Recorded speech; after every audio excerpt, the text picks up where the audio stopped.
All right. Hello. Welcome back, everyone. Thank you guys for coming into another video here and watching. Ew. The fuck? Okay. Hope you all are doing well. Thank you guys for tuning in again. As you can see, we were not raptured, so Oh, yeah. guess we'll be on the next flight. Yeah. Anyway, what's today's video? All right. This is episode 355.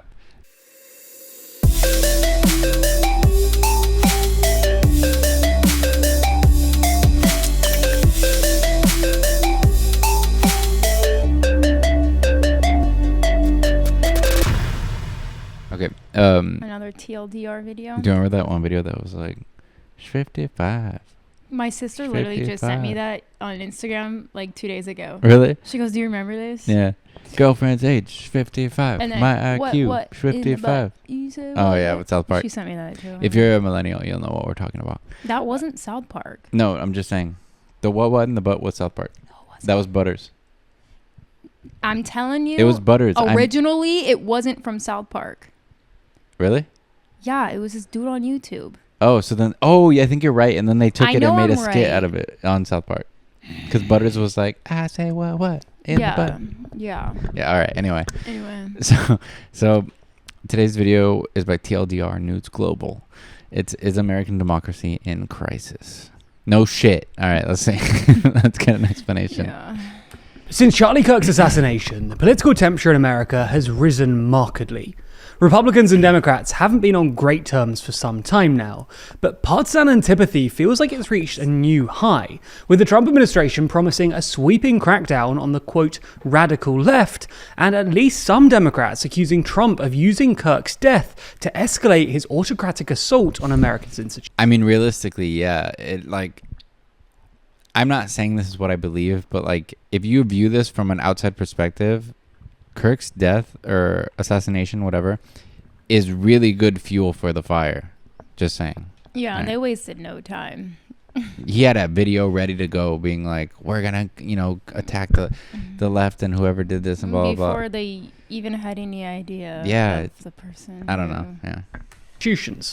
Unsurprisingly, this has all exacerbated pre-existing anxieties about the health of American politics. Yeah. So in this video, we thought we'd take a look at America's democratic crisis by focusing specifically on the issue of losers' consent, why losers' consent has long been under strain, and why Kirk's assassination will probably make things worse.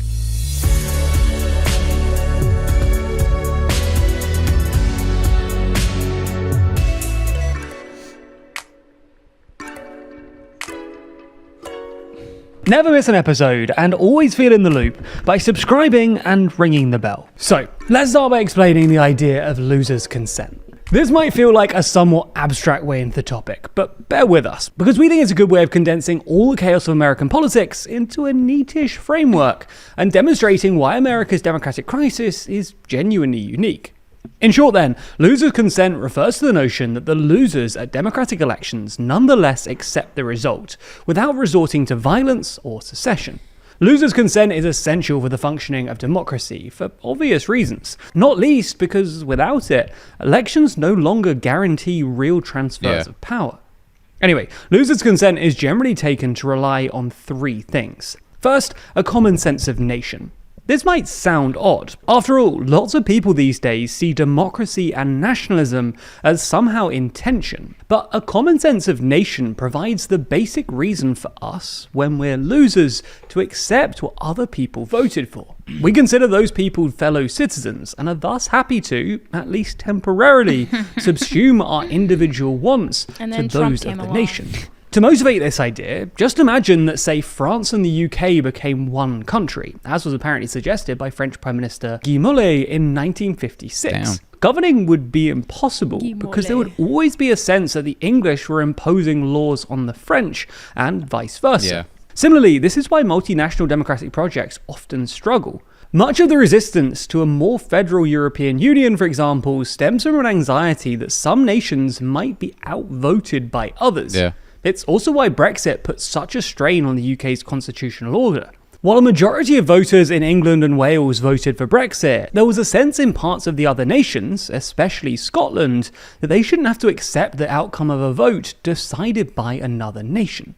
It's not just Which nationhood, I though. understand, Yeah, too. I was gonna say. That, I think that's why the hundreds of times I say America is just too fucking big to be making these decisions that are, like, gonna... Affect like, everyone. federal decisions that are gonna affect the majority of us, to me, just make no fucking sense. We are too big, and I think we're at the point where it's like we should become like separate countries. Unfortunately, Yeah. I agree. And I know that, I know that that can be taken in another direction, like, but I guess I don't think it's that bad. It should become like kind of like a European Union type thing, like an American Union. I guess. Yeah. Yeah. I mean, we do have, like, state sovereignty too, like laws and things like that. But I think, like, a lot of the human rights issues are the problem. Like, those should not be... Those are on federal Those levels too. Yeah, A lot of them. some of them are, but or some of them make it too easy for a state to take away rights. Yeah, which yeah, is yeah. fucking crazy to me. Second, losers' consent requires on a mutual faith in the fairness of the electoral process. Losers are unlikely to consent to outcomes if they think the other side has in some sense cheated. Most of the time, this just means not breaking the law, but there might also be extra legal norms that politicians and parties are expected to follow, including, most obviously, avoiding the explicit politicization of the legal system. And thirdly, losers' consent relies on voters' confidence that there will be another election in the future. Losers won't consent if they think that their loss is final. No one wants to be a loser forever. In America today, all three of these are under pressure. Yeah. First, any common sense of nation has been strained by political polarization. Of course, Democrats and Republicans have always had their disagreements, but their opinions of one another have cratered in recent years. According to Pew polling from 2022, not only are Democrats and Republicans far more likely to express very unfavorable views of the other party than they used to be, but they're also more likely to ascribe negative traits to voters on the other side. Majorities of Republicans and Democrats accuse the other side of being immoral, dishonest, unintelligent, and close-minded. And other polling by YouGov has found that both Democrats and Republicans have become increasingly likely to say that they would feel unhappy if their child married someone from the other party. Perhaps Yeah, I mean, I think a lot of this also stems from the whole two-party thing. Like, I think we need more... There needs to be more presence of other parties in our political society, like, and I think that's happening, but it's happening very slowly. But like, we're seeing a lot of dissatisfaction from Democrats and Republicans amongst like the people of the United States. So I think that's only growing a lot of times, because when Democrats get into office, they don't do shit. They just keep it the same, and then Republicans like Trump will just take it the complete opposite way and just do things very Regress, radically. Yeah, and I do agree that people want... I know this is a tough pill to swallow, okay, because we are force-fed propaganda every day, but logically, I do believe the majority of the country agrees on most human rights issues. yeah, Okay. I think so too. I just think that the people who are so emotionally invested are the extreme versions of both sides. And at that point, it's like, okay, if you're an extreme bigot versus a fucking minority who has a lot to lose, there's just a clear right and wrong, in my opinion. I think so too. At that point. But as Yeah. far as just like basic human fucking common sense rights, I do feel like the majority of the country does agree. I think so too. But Yeah. some people aren't on the chopping block to lose those rights. So they may be like, yeah, I think you deserve that, but like, I'm not going to vote. I'm not going to sacrifice my comfort for You to be able to have for that. you to be able to have equal access to me. You know what I'm saying? Like so I don't know. I do agree though. There needs to be like another party that takes a lot more. Yeah, and I think that's coming, but it's gonna take time. Yeah, that's always the excuse though. It doesn't need to take Well, time. maybe, I yeah. really don't think it does. I think Yeah, you might be right. If Maybe we it's gonna always- happen really rapidly. I feel like if we always see eventually we'll get there, It's never gonna we're happen. never gonna Yeah, get there. you're It's right. like You're right. to me it has to happen almost like radically, and immediately, kind of. Yeah, It has yeah. to shake things up. But Yeah, you might be right. That is how it's gonna happen. But who knows? At the end of the day, both parties are going to constantly degrade the other party and make them out to be these like psychotic liars. Yeah, and they're also gonna Which take Trump money himself- over everything. I'm sorry, Trump himself is a fucking idiot, like a liar, point blank. Period. You know, and there was a time in this country where you could have indifferences on literal policies. That's it. Okay, not human rights, like actual, just like where tax dollars are going. Okay, yeah. like things that aren't going to completely strip people of something. You know what I'm saying? Mm-hmm. But and there was like difference of political opinion wasn't that big of a fucking deal once upon a time, like when we were kids. Yeah, Now it's like, bro, come on. it's changed completely. You don't gotta like Democrats, but you shouldn't like what's going on in this administration either. Like someone like Tim Dillon said on his thing. What? He said they're building luxury casinos in Gaza and you don't have health care. Right. Speaking of Americans. Well, our tax dollars. Yeah. Most direct attack on this notion of a And common they're not nation. building them yet, but who That's the knows plan. what the goal is. Aren't they trying to do like a Gaza Riviera or some shit? Yeah, exactly. That's the plan. Americans just need to wake the fuck up, dude. I know. Has come from those Republicans who have accused Democrats of actively encouraging illegal immigration to tilt elections in their favor. In other words, that Americans are outvoted by non-Americans. Anyway, a thorough explanation of polarization in America and how its politics became so personal is beyond the scope of this video. But social media is clearly playing a central role here by magnifying extreme voices on both sides of the... I hate to say it. I think Rogan is getting paid by He's a sell. Trump He and 1000% Elon is. to like continue to not say that, and because when you see clips of stuff, he will constantly like what's the word, berate or whatever, like the left. But then when it's like anything with Trump or Elon, he'll kind of be like, well, maybe they're like, he'll try to give him a little bit of like, exactly. Yeah, I don't know. So I don't know. He's a sellout. He's far gone. It's sadly, I think so. Yeah. As if he needed any more fucking money. Yeah, Like, because be you serious. can see certain podcasters that maybe did vote for Trump or whatever, but they are like completely. You can tell that they're saying their full opinion on it, like that they hate what's happening, that they regret it, or this like things like that. Which it still sucks, but at least they're doing that. Whatever. Lyle. This can have a radicalizing effect on your own politics, but more insidiously, it can also create misperceptions about the other side. Yeah. In other words, it makes Republicans overestimate how radical Democrats are, and makes Democrats overestimate how radical Republicans are. Of course, this will all be made worse by Charlie Kirk's assassination, which has given way to a sense among at least some Republicans that the left, in their words, supports political violence and is therefore not deserving of political decency. You saw a pretty clear example of this at Kirk's memorial on Sunday, when Trump said, having blamed in his words the other side, said, quote, I hate my opponent and I don't want the best for them. Yeah. Similarly, both Jesus sides are Christ. rapidly losing both their I faith. couldn't even watch it because the clips alone that I saw were just so fucking ridiculous. And Stephen Miller's speech, holy shit, that man, Satan. Yeah, I didn't see it. I saw it against my will. I just saw clips of it. Yeah. It literally had nothing to do with Charlie Kirk. A lot of what they're saying isn't. They're weaponizing this to be like more hate against the other side. It was giving Nazi Germany, his speech. It was fucking crazy. I'll watch it in and commitment to the fairness of the electoral process.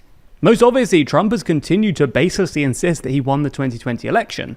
But beneath this, interstate disagreements over voting laws, the egregious influence of money in American politics, blatant gerrymandering, and the hyper-politicization of the Supreme Court have all contributed to a sense on both sides that elections in America are no longer fair. Again, Kirk's assassination makes this worse. Trump has already used it to escalate his assault on America's media, which in turn will exacerbate the sense among Democrats that Trump is unfairly weaponizing America's institutions in his favor. Finally, at least some Democrats worry that there might not be another election after Trump. They need to stop saying this. This fucking bothers me. Okay, sorry. Yes, Trump in his loony ass delusional world would love to just be the next Putin. Okay. or just like he wants to be a dictator so bad. And when Democrats entertain this idea, you're almost soft launching it to us as like a possibility. Stop giving him that benefit and making him feel like there is a world that exists where he will get another term. Yeah. Because he's not. It's fucking Free ridiculous. and fair one. And that the 2026 midterms are therefore the last chance to save America's democracy.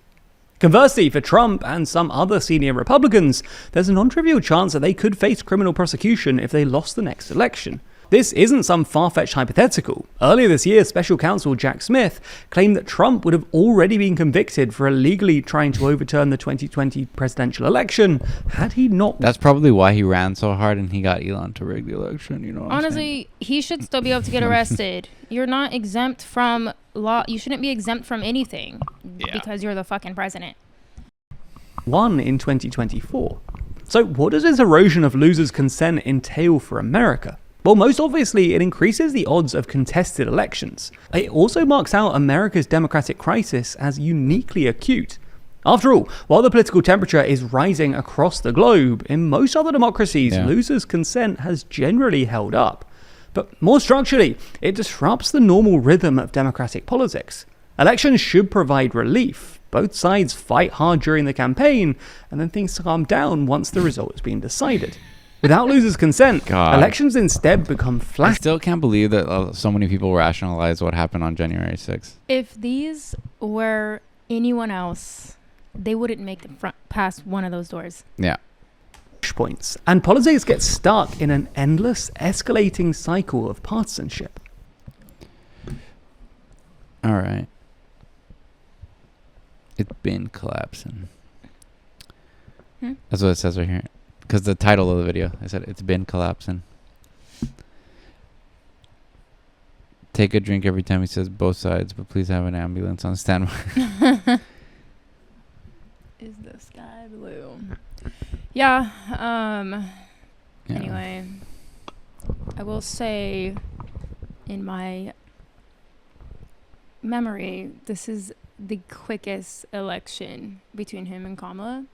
If no one watched, which I don't think many people did when I think we went live, right? We did. Was it on this channel? Yeah. We went live during the presidential election, like as they were announcing counting who won. everything. Yeah. Quickest count I ever remember. It was just happening. weird how many places were like substantially red. It was like not normal. Yeah. So whatever. I mean, conspiracy theories don't really matter now because we're here in this position, and unfortunately, unless Democrats are gonna do fucking anything, which they usually don't. Yeah. So we'll see. I mean, it's been a hell of a 9 months since this man has been back in office. It hasn't even been a year. Oh my gosh. It feels like it's been years. I don't think he's gonna make it to the end. I think something will happen. Not that JD Vance is any better. I would argue he's almost worse. Just less of a talking. Yeah. A mouthpiece. Yeah. But anyway, okay, yeah. From outsider perspective, feel free to comment. Yeah, let us know. All right, please like, comment, subscribe, and jump over to our blog channel and subscribe there, please, as well. All right, we'll miss you. Bye. We'll miss you. Bye.